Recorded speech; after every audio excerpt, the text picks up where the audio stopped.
Welcome back once again in our YouTube channel solution of life Ajay Pandey. और आप सभी का फिर से एक बार स्वागत है हमारे channel solution of life Ajay Pandey में। जैसा कि हम लोगों का रिवीजन सीरीज़ चल रहा था और कुछ दिनों से मैं क्लासेस नहीं कंटिन्यू कर पा रहा था, उसके पीछे बहुत ही बड़ी ट्रेजेडी हमारे घर में हुई। हमारे फादर श्री दिनेशन पांडे, जो कि शुगर फैक्ट्री में अभी भी कार्यरत थे और 54 वर्ष की उम्र में उनका हार्ट अटैक से निधन हो गया।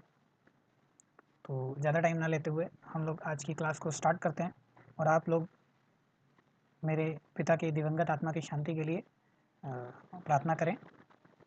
तो ज़्यादा टाइम ना लेते हुए आज की क्लास को स्टार्ट करते हैं।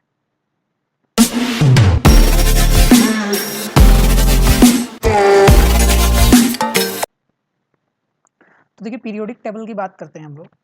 तो पीरियोडिक टेबल क्या है? Of element is a tabular arrangement of chemical elements by atomic number, electronic configuration और recurring chemical properties। जहाँ तक कि अभी जो हमारे नॉन एलिमेंट्स हैं प्रेजेंट में वो अप्रॉक्सीमेटली 118 है, और इसमें कुछ एक दो ज़्यादा इधर उधर और भी अभी करंटली अगर कुछ ऐड हो गए होंगे तो वो भी हो सकते हैं, जिसमें से 94 जो हैं वो नेचुरली हमको मिलते हैं। Initially only few elements were known, so it was quite easy to study and remember the properties of those element and their compound individually.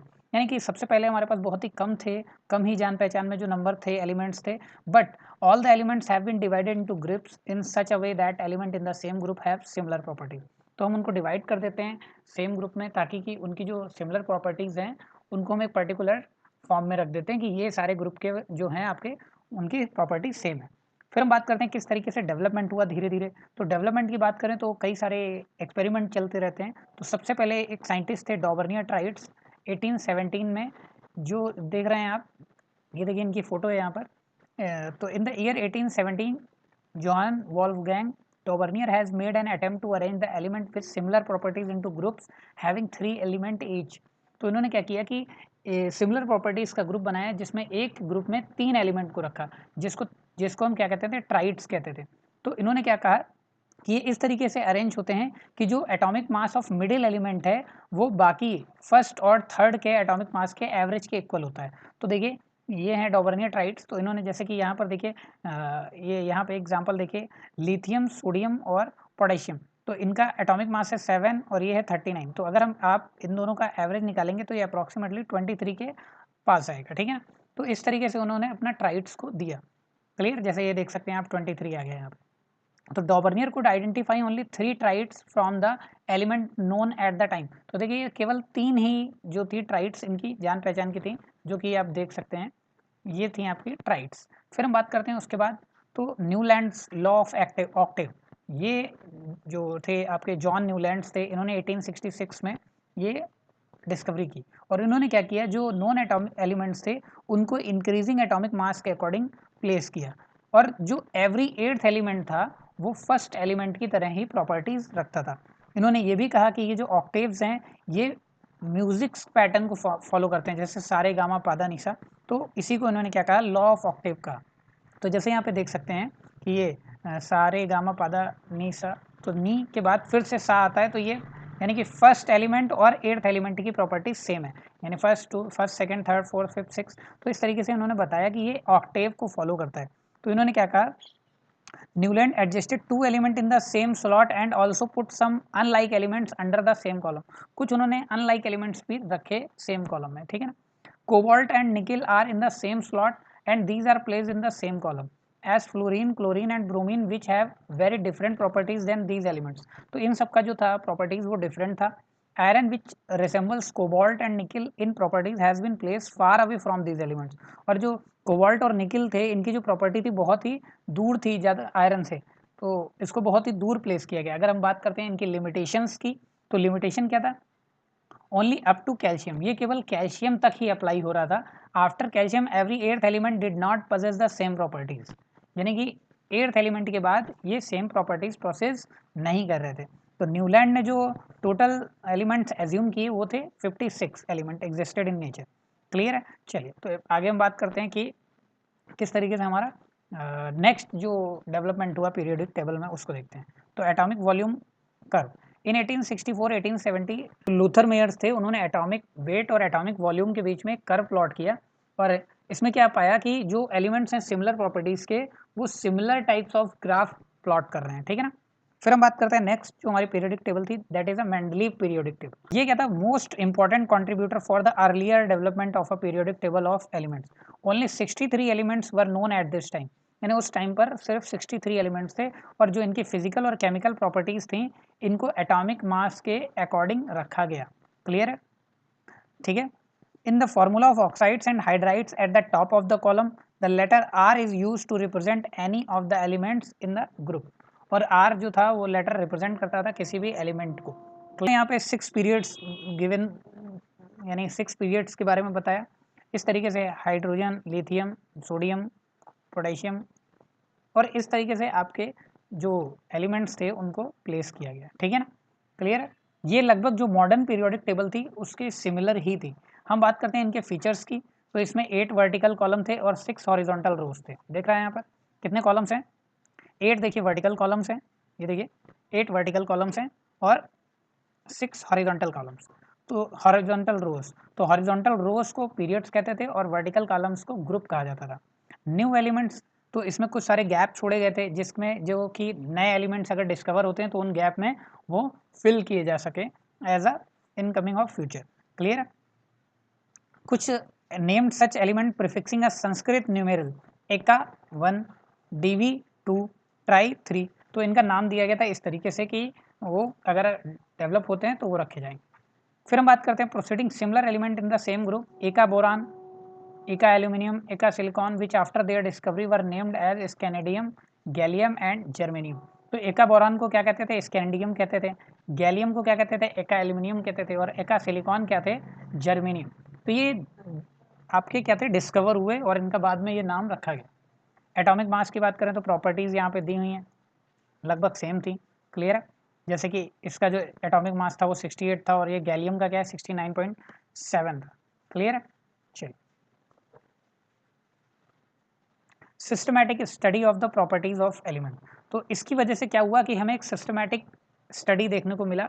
Mendeleev ने क्या किया कि जो ग्रेटर एटॉमिक मास थे उनको प्लेस कर दिया लोअर एटॉमिक मास से जस्ट पहले। नोवेल गैसेस जो थी helium, neon, argon discovered very late because they are very inert and present in extremely low concentration.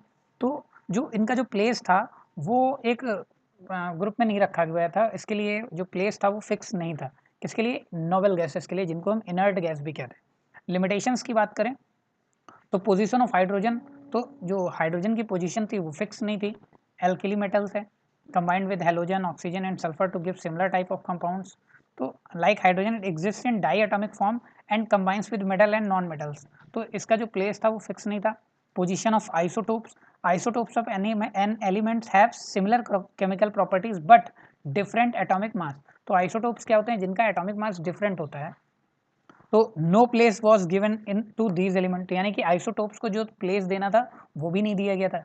जैसे कि क्लोरीन 35 और क्लोरीन 37, तो ये 2 आइसोटोप्स हैं तो इसका जो प्लेस था वो फिक्स नहीं था। अनसर्टेनिटी इन एटॉमिक मास, एक और प्रॉब्लम आ रही थी कि जो अनसर्टेन एटॉमिक मास है ना ही वो रेगुलर मैनर में इंक्रीज हो रहा था और ना ही रेगुलर मैनर में डिक्रीज होता है, यानी कि वहाँ पे कोई पैटर्न देखने को नहीं मिल रहा था। क्लियर है, कुछ ऐसा भी था कि हैवियर मटेरियल बीच में आ गया दो के, तो ये सारी प्रॉब्लम्स थी। वही देखिए मैं बता रहा हूँ, placing of heavier element before the lighter one, heavy element जो थे वो लाइटर से पहले थे। जैसे आर्गन, आर्गन पहले किससे था, पोटेशियम से, और कोबाल्ट जो था वो निकल से पहले था। तो इस तरीके से कई सारी प्रॉब्लम्स थी। फिर हम बात करते हैं मॉडर्न पीरियोडिक टेबल की, और जो आज के टाइम में हम फॉलो कर रहे हैं वो यही मॉडर्न पीरियोडिक टेबल है।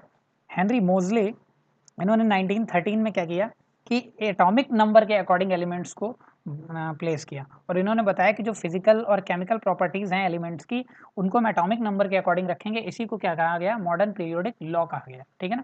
फीचर्स की बात करें तो यहाँ पर क्या था, 18 वर्टिकल कॉलम्स थे और 7 हॉरिजॉन्टल रोज थी।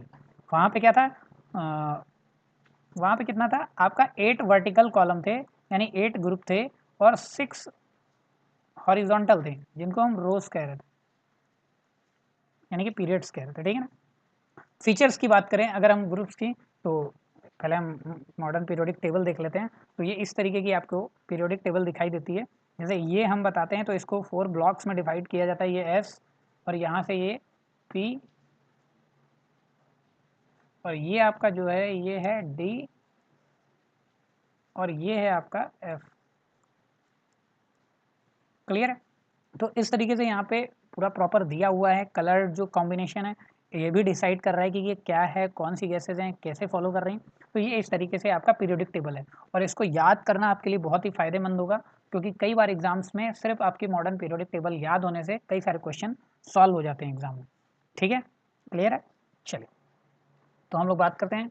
The groups are not divided into sub groups, जो ग्रुप्स थे उनको सब ग्रुप में डिवाइड नहीं किया गया था। Element present in a group have the same number of balance electron. तो ये सबसे इंपॉर्टेंट चीज थी कि जो सेम ग्रुप में रखे गए हैं उनका balance number of balance electron क्या है, सबका सेम है। The element present in a group have the same valency. तो जो एलिमेंट प्रेजेंट है ग्रुप में उन सबकी वैलेंसी क्या है, सेम है। The number of shells increases as we go down the group. Number of shells क्या हो रहे थे, इंक्रीज हो रहे जा रहे थे जैसे जैसे हम नीचे जाते थे। शेल्स का मतलब आप समझ रहे होंगे, जैसे एक है 2 इलेक्ट्रॉन है, अब नेक्स्ट जब हम रो में आएंगे तो एक और शेल बढ़ जाएगा, एक और, जिसको हम लोग KLMN पढ़ते हैं, देखा होगा आपने। ठीक है ना? The element present in a group have identical chemical properties, और उन सबकी प्रॉपर्टीज कहते हैं सेम थी। फिजिकल प्रॉपर्टीज जैसे मेल्टिंग पॉइंट, बॉइलिंग पॉइंट और डेंसिटी भी क्या है, लगभग ग्रेजुअली वेरी कर रही थी, धीरे धीरे आपका इंक्रीज हो रही थी। फीचर्स ऑफ पीरियड्स की बात करें तो element of period do not have the same number of balance electron but they contain the same number of shells. यानी कि अगर हम पीरियड्स की बात करें तो उनका जो शेल्स था वो चेंज नहीं हो रहा था, बट क्या था कि सेम ही नंबर ऑफ सेल्स थे, यानी कि जितने भी इलेक्ट्रॉन्स होंगे वो एक ही सेल में होंगे। The number of valence shell electron increases by 1 unit as the atomic number increase by 1 unit. जैसे एटॉमिक नंबर एक इंक्रीज होगा, शेल जो नंबर ऑफ बैलेंस इलेक्ट्रॉन्स हैं शेल में वो भी इंक्रीज होगा एक नंबर के according. As the number of valence shell electron change the chemical properties of the element also change. अगर number of balance electron change हो जाएंगे तो केमिकल प्रॉपर्टीज भी क्या हो जाएंगी, चेंज हो जाएंगी। Different periods have different number of electrons. ठीक है, maximum number of electrons that can be accommodate according to formula 2n square. तो जैसे अगर फर्स्ट शेल है तो फर्स्ट शेल का फार्मूला 2n स्क्वायर, n की वैल्यू यहाँ पे 1 रखेंगे तो मैक्सिमम पहले में कितना आएगा 2, फिर l यानी कि सेकंड की बात करें तो 2 की पावर 2 हो जाएगी और यहाँ पे क्या आ जाएगा 8, फिर हम बात करें m में तो 18। तो इस तरीके से हम इलेक्ट्रॉन्स को फिल करते थे।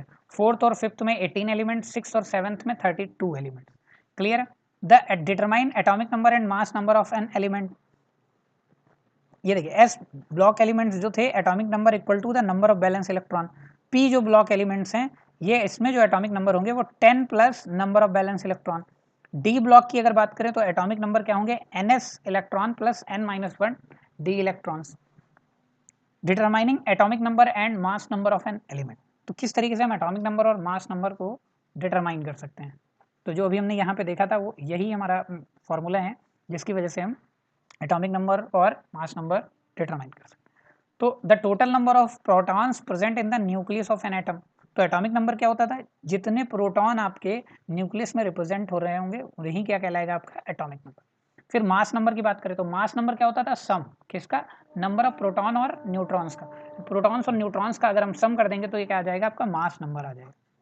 फिर हम बात करते हैं एटॉमिक नंबर। एटॉमिक नंबर किसके इक्वल होता है, नंबर ऑफ बैलेंस इलेक्ट्रॉन्स के। किसके लिए, एस ब्लॉक के एलिमेंट के लिए। पी ब्लॉक के एलिमेंट के लिए क्या हो जाएगा, 10 plus number of balance electron. D block के लिए क्या हो जाएगा, NS electron plus n-1 D electron. तो इस तरीके से आप कहीं ना कहीं ये फाइंड कर सकते थे कि क्या उसका एटॉमिक नंबर है और क्या उसका एटॉमिक मास है। टाइप्स ऑफ एलिमेंट की बात करें तो टाइप्स ऑफ एलिमेंट जो था ये कैसे डिसाइड होता था कि सिमिलर केमिकल प्रॉपर्टीज जो होंगे पर्टिकुलर ग्रुप की वो सेम इलेक्ट्रॉनिक कॉन्फ़िगरेशन दिखाएगा। क्लियर है? तो ये किस पे डिपेंड होगा, orbital receiving the balance electron the element can be classified into 4 blocks. Clear है? तो हम 4 ब्लॉक्स की बात करेंगे। अब पहले जो 4 ब्लॉक्स अभी मैंने बताए थे ये कौन कौन से हैं, S, P, D और F। तो यहाँ पे हम बात करते हैं तो ये SP, DF जो होते हैं ये आपके डिफरेंट एलिमेंट्स होते हैं। S ब्लॉक के एलिमेंट्स की बात करें तो बैलेंस इलेक्ट्रॉन्स इंटर इन S ऑर्बिटल। जो बैलेंस इलेक्ट्रॉन्स होते हैं वो S ही ऑर्बिटल में होते हैं। जैसे कि अगर हम बात करें तो ग्रुप 1 और 2 जो हैं ये बिलोंग करते हैं किससे, आपका S ब्लॉक से। ये देखिए, तो यानी कि ये जो ग्रुप 1 और ग्रुप 2 है ये आपका एस ब्लॉक से बिलोंग करता है। क्लियर है?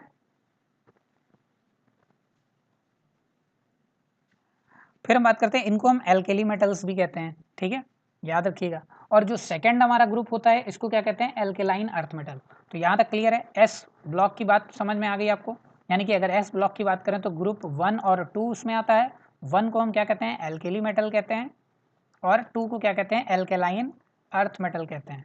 कई बार ये क्वेश्चन पूछा गया है आपसे एग्जाम में, कई सारे कॉम्पिटेटिव एग्जाम्स में आता है।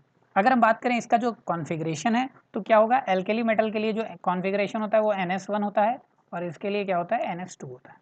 क्लियर है यहाँ तक? चलिए, ये एलिमेंट्स जो होते हैं कैसे होते हैं? सॉफ्ट मेटल्स होते हैं, इलेक्ट्रो पॉजिटिव होते हैं, और ये क्या करते हैं? बेसिक ऑक्साइड्स फॉर्म करते हैं। क्लियर? पी ब्लॉक की बात करें तो P block element valence electrons क्या होता है? पी ऑर्बिटल में होता है। उसमें किस में था? एस ऑर्बिटल में। यहाँ पे अगर हम बात करें तो जो आता है आपका, ये आता है configuration NS2 NP1 to 6, NS2 NP1 to 6। यानी कि अगर हम पी ब्लॉक की बात करें तो ये जो ग्रुप 13 से 18 होता है, सॉरी 13 से 18 होता है, ये ग्रुप किस में आते हैं? आपके पी ब्लॉक में आते हैं। इनका जो कॉन्फ़िगरेशन होगा वो NS2 और NP1-6 होगा। क्लियर है? इसको कॉन्फ़िगरेशन को बनाने के लिए मैंने लास्ट क्लास में आपवाहू का जो रूल बताया था वो देख लीजिएगा, उसके थ्रू हम इसका कॉन्फ़िगरेशन बनाते हैं, या फिर मैं आपको जो डिटेल वीडियो बताऊंगा उसमें बता दूंगा। यहाँ पे हम लोग सिर्फ रिवीजन पर्पज से देख रहे हैं, इसलिए हम जल्दी चल रहे हैं, ठीक है। It is only block which contains metal, non metal and metalloids. तो ये एक ऐसा ब्लॉक है जिसमें तीनों ही आपके एलिमेंट्स पाए जाते हैं, मेटल्स, नॉन मेटल और metalloids. Heavier members of this block show inert pair effect, their lower valency becomes more stable. तो इसमें क्या होता है कि इनकी जो लोअर वैलेंसी होती है ये मोर स्टेबिलिटी रिप्रेजेंट करते हैं। Valency is more stable for Pb as compare to its +4 valency. Similarly +1 valency is more stable for thallium as compare to its third valency. तो कई बार क्या होता है कि उनके जो वैलेंसी है उसके कंपेयर में भी वो क्या होते हैं कि ज़्यादा स्टेबिलिटी होती है। जैसे लेड की बात करें तो लेड की वैलेंसी 2 है, फिर भी वो ज़्यादा स्टेबल है कंपेयर टू 4 वैलेंसी। क्लियर है? चलिए, तो पी ब्लॉक के बारे में क्लियर हो गया। एस ब्लॉक हमारा 1 2 था, वन को हम एल्केली मेटल कहते थे, उसको एल्केलाइन अर्थ मेटल कहते थे। जो पी वाला था उसमें तीनों ही हमारे आते हैं, और ये 13 से 18 ग्रुप तक होते हैं। फिर हम बात करते हैं डी ब्लॉक। तो डी ब्लॉक को हम और भी कहते हैं ट्रांजिशन एलिमेंट कहते हैं, एक्सेप्ट यहाँ पे 3 छोड़ देंगे, जिंक, कैडमियम और मरकरी। तो कई बार क्वेश्चन आ जाएगा which of the following is transition element. तो अगर इन तीनों में से कुछ भी दिया गया है तो आप मार्क नहीं करेंगे, इसके अलावा जो भी रहेगा वो आपका ट्रांजिशन एलिमेंट में आएगा, डी ब्लॉक के एलिमेंट। इसका जो इलेक्ट्रॉन एंटर होता है वो डी ऑर्बिटल में होता है, तो इसका जो फॉर्मूला बन जाएगा आपका n-1 d 1-10 और ns 1 to 2। ये जो स्टार्ट होते हैं ये ग्रुप 3 से 12 तक होते हैं। तो आपके तीनों ही ग्रुप हो गए हैं। टोटल कितने ग्रुप थे? 18 ग्रुप थे। 1 और 2 sp ब्लॉक, 13 से 18 p ब्लॉक, और d ब्लॉक में क्या हो जाएगा? 3 to 12। The 3 series of transition metals are known as 3 series, 4d series and 5d series। तो यहाँ पे 3 सीरीज देखी जाती हैं जो कि scandium to zinc, Y to C cadmium, और ये आपका लेथियम टू मरकरी, ये सारे आपके होते हैं। क्लियर है? तो डी ब्लॉक आपका क्लियर हो गया है। अब बात करते हैं हम जो लास्ट आता है, तो एफ ब्लॉक जो कंसिस्ट होता है ये 2 सीरीज होती हैं, एक लेंथेनाइट और एक्टेनाइट। ये सीरीज का जो कॉन्फ़िगरेशन होता है वो ये होता है 6s² 5d02 और 4f1 to 14। क्लियर? इसके जो कॉन्फ़िगरेशन होता है एक्टिनाइट्स का वो इरेगुलर होता है। Element of this block are also called inner transition element.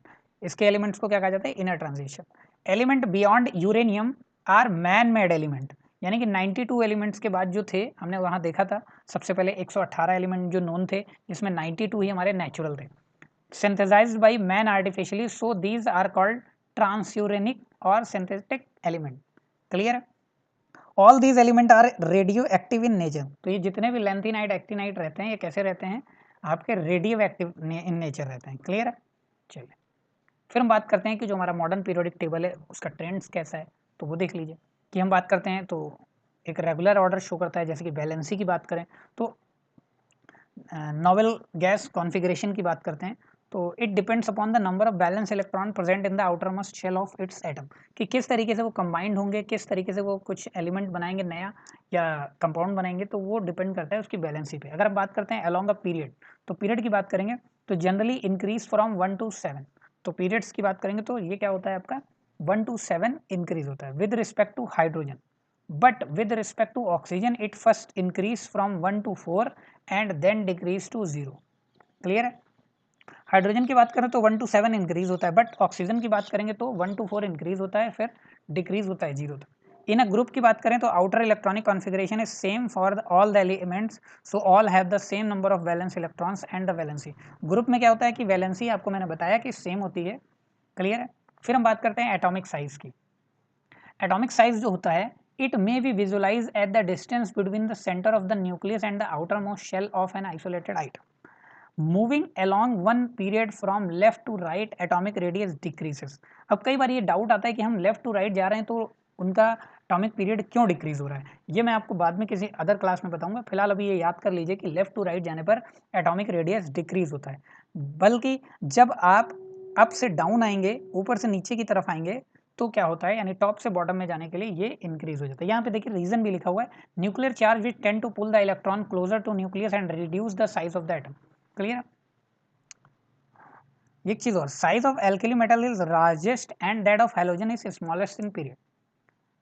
वही हमारा टॉप टू बॉटम के लिए क्या है, इंक्रीज हो जाता है। क्लियर? क्योंकि शेल्स बढ़ते चले जाते हैं।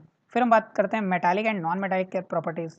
तो नॉन मेटालिक प्रॉपर्टीज क्या होता है, tendency of any element to form cation by the loose of electron. तो लूज ऑफ इलेक्ट्रॉन्स करने की जो कैपेसिटी होती है वो हमारा क्या कहलाता है, मेटालिक कैरेक्टर कहलाता है। और acting on the valence shell electron increase the tendency to lose electrons will decrease. तो अक्रॉस अ पीरियड क्या होता है, ये आपका बैलेंसी इलेक्ट्रॉन्स, शेल इलेक्ट्रॉन्स क्या होते हैं, इंक्रीज हो जाते हैं, तो लूज इलेक्ट्रॉन करने की कैपेसिटी जो होती है वो कम होती चली जाती है। ठीक है? डाउन द ग्रुप की बात करें तो the effective nuclear charge experience by balance electron decrease because the outer most electron are farther away from the nucleus. तो ये इलेक्ट्रॉन्स को इजिली लूज करते हैं, तो क्या हो जाएगा, मेटालिक कैरेक्टर इंक्रीज होता है down to group. Nature of oxides की बात करें तो oxides of the metal are basic nature while those of non metallic are acidic. Clear? Non metals क्या होते हैं, आर एसिडिक होते हैं। This means that along a period the basic character of the oxides of the element decreases. तो along a period क्या होगा, ये decrease होता है, और एसिडिक कैरेक्टर क्या हो जाएगा, इंक्रीज। यानी कि जो लेफ्ट में है वो एसिडिक कैरेक्टर रिप्रेजेंट करेंगे, और जो राइट में है क्या होगा कि वो आपका बेसिक कैरेक्टर शो करेंगे। On going down in a group the basic characters of oxide increase and acidic character of oxide decrease. तो ऑक्साइड का जो एसिडिक कैरेक्टर होगा वो डिक्रीज हो जाता है। फिर हम बात करते हैं इलेक्ट्रोनेगेटिविटी की। तो as a relative electron attracting tendency of an atom for a shared electron pair in a covalent bond with other atom, the electronegativity of the elements increase along a period and decrease down the group। तो इस तरीके से आपका electronegativity represent करते हैं periods. और फिर हम बात करते हैं highest and lowest quality of some element. तो हाइड्रोजन क्या है, लाइटेस्ट एलिमेंट है। ऑस्मियम क्या है, हैवीएस्ट एलिमेंट है। मरकरी क्या है, एक ऐसा लिक्विड मेटल है जो रूम टेम्परेचर पे लिक्विड में रहता है। और ब्रोमीन क्या है, लिक्विड नॉन मेटल है। सिल्वर क्या है, गुड कंडक्टर मेटल है। ग्रेफाइट क्या है, गुड कंडक्टर नॉन मेटल है। सीजियम क्या है, आपका एक रिएक्टिव मेटल है। फ्लोरीन क्या है, आपका रिएक्टिव नॉन मेटल है। टंगस्टन हाईएस्ट मेल्टिंग पॉइंट है। हीलियम हाईएस्ट आयोनाइजेशन इंथैल्पी है। और सीजियम लोएस्ट आयोनाइजेशन इंथैल्पी है। क्लियर है? सोडियम जो है वो placed in kerosene oil. Sodium जो है आपको कैरोसिन ऑयल में प्लेस करते हैं। और कैल्शियम जो है present in bones and teeth. Plutonium जो होता है हाईली पॉइजनियस मेटल। यहाँ पे देखिए एक टेबल मैंने दी है जो कि ये पीरियोडिक टेबल को रिप्रेजेंट कर रही है यहाँ से ये, और आप इसके थ्रू जो प्रॉपर्टीज़ हैं एलिमेंट्स की वो देख सकते हैं। जैसे ये देखिए एटॉमिक रेडियस का हम बात करते हैं, तो पहले हम टॉप टू डाउन बात करते हैं। तो एटॉमिक रेडियस जो है वो टॉप से बॉटम आने पे क्या होता है, बढ़ता चला जाता है। लेकिन ionization energy, electron gain enthalpy और इलेक्ट्रोनेगेटिविटी, ये क्या होता है आपका, ये घटता है। फिर हम बात करते हैं एटॉमिक रेडियस। यहाँ पर जब आप आएंगे top to bottom, sorry left to right, तो क्या होगा, ये आपका एटॉमिक रेडियस घट जाता है। लेकिन ionization energy, electron gain enthalpy और इलेक्ट्रोनेगेटिविटी, ये आपका क्या हो जाता है, बढ़ जाता है। हम अगर बात करें तो यहाँ से एक फॉर्मूला बना सकते हैं आपको याद करने के लिए कि जो एटॉमिक रेडियस है वो इन्वर्सली प्रोपोर्शनल होगा किसके, 1 upon ionization energy oblique electron gain energy enthalpy oblique electronegativity. तो ये आपको अगर पता है तो एक चीज़ पता कर लीजिए और बाकी सारी चीज़ें आपकी क्लियर हो जाएगी। फिर हम बात करते हैं नॉन मेटालिक कैरेक्टर। तो नॉन मेटालिक कैरेक्टर इस तरीके से बढ़ता है, यानी लेफ्ट से राइट जाने पे नॉन मेटालिक कैरेक्टर बढ़ता है और मेटालिक कैरेक्टर क्या हो जाएगा, घटता है। क्लियर? तो ये हमारा आज का क्लास था, जो कि हमने मॉडर्न पीरियोडिक टेबल के बारे में और पीरियोडिक क्लासिफिकेशन के बारे में पढ़ा। तो आज की क्लास में इतना ही। Thank you everyone. पढ़ते रहिए, मस्त रहिए और चैनल को लाइक और सब्सक्राइब करिए, हेल्प करिए हमारी, क्योंकि अभी हम लोग, हमारा पूरा परिवार जो है कि इस दुःख को अभी सह नहीं पाया है और अभी भी हम इस दुःख से बाहर नहीं आए हैं। इसीलिए मैं अभी बहुत परेशान था, लेकिन फिर मैंने सोचा कि कुछ आप लोगों से बातचीत करूं या आपके लिए कुछ करूं, तो उससे थोड़ा माइंड डाइवर्ट होगा। तो थैंक यू एवरीवन। लाइक और सब्सक्राइब करें। जय हिंद, जय भारत।